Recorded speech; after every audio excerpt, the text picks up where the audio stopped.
যারা আল্লাহ রাসূল সাল্লাল্লাহু আলাইহি ওয়াসাল্লামের সম্মানকে খাটো করে, আল্লাহ এবং আল্লাহর রাসূলকে নিয়ে কটূক্তি করে, অবমাননা করে, শব্দ ব্যবহার করে, অশ্লীল শব্দ ব্যবহার করে, তাদের ব্যাপারে আমরা সর্বোচ্চ শাস্তি কামনা করি।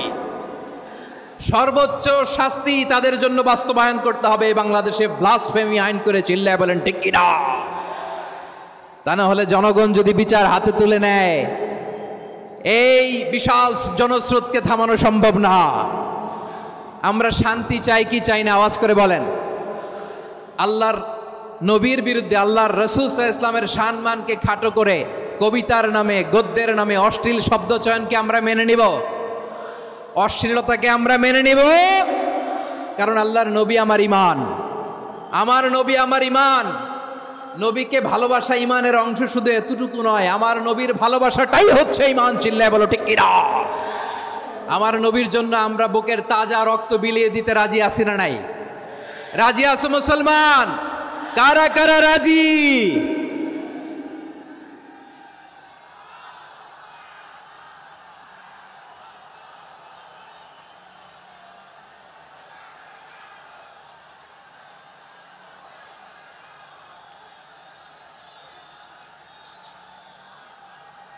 মাশাআল্লাহ, মাশাআল্লাহ।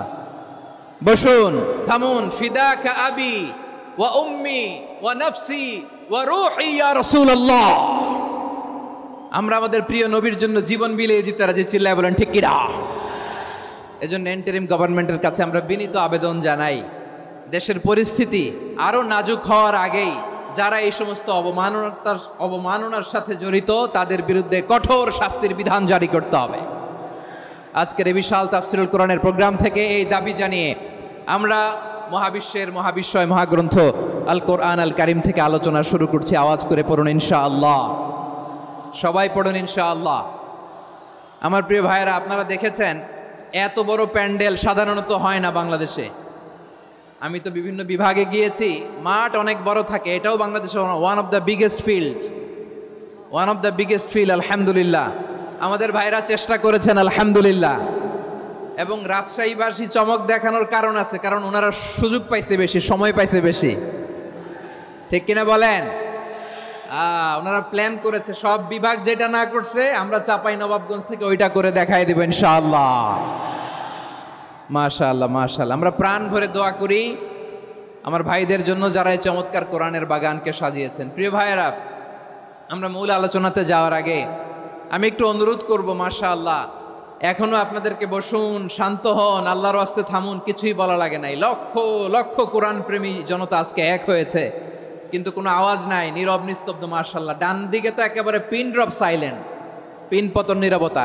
এইদিকে আমার ভাইরা জায়গা পাচ্ছেন না আমি জানি, আমি দেখেছি সবাইকে, এই যে হাত নাড়িয়ে শুভেচ্ছা জানাচ্ছি। মাশাআল্লাহ, মাশাআল্লাহ, মাশাআল্লাহ।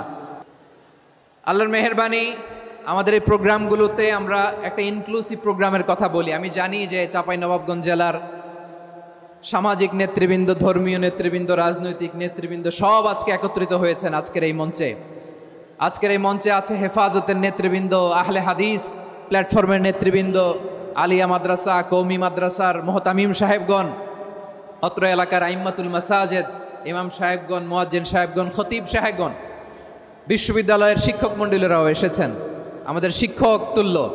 আজকে আমরা কথা না বলে ওনাদের কাছ থেকে নসিহাত এবং দিক নির্দেশনামূলক বাণী শুনতে পারলে আমরা বেশি কিছু শিখতে পারতাম। তারপরেও আলহামদুলিল্লাহ আমরা কিছু কথা বলার সুযোগ পেয়েছি। এই সময়টাকে আমরা কাজে লাগাবো ইনশাআল্লাহ। প্রিয় ভাইয়েরা, বলুন তো, আমরা যে আরবি মাস অতিবাহিত করছি, কাটাচ্ছি, মাসটির নাম কি? শাবান। মাশাআল্লাহ, এই তো আপনারা সবাই জানেন। শাবানের পরেই যে মাস আসবে এটার নাম কি? রমাদান। যে আসতেছে, আপনাদের ভাল লাগে? হ্যাঁ, রমাদান নাম শুনলেই মুমিন হৃদয়ে বয়ে যায় প্রশান্তির ফল্গু ধারা। ঠিক কিনা? একটা আনন্দ, একটা উচ্ছ্বাস আমাদের হৃদয়ের মধ্যে চলে আসে। রমাদান সাইয়্যিদুশ শুহুর, 12 মাসের মধ্যে সবচাইতে শ্রেষ্ঠতম মাস রমাদান আল মুবারক আসছে। আত্মশুদ্ধির মাস, আত্মসংশোধনের মাস, শুদ্ধাচারের মাস, নিজেকে আলোকিত করবার মাস। ঠিক কিনা বলেন?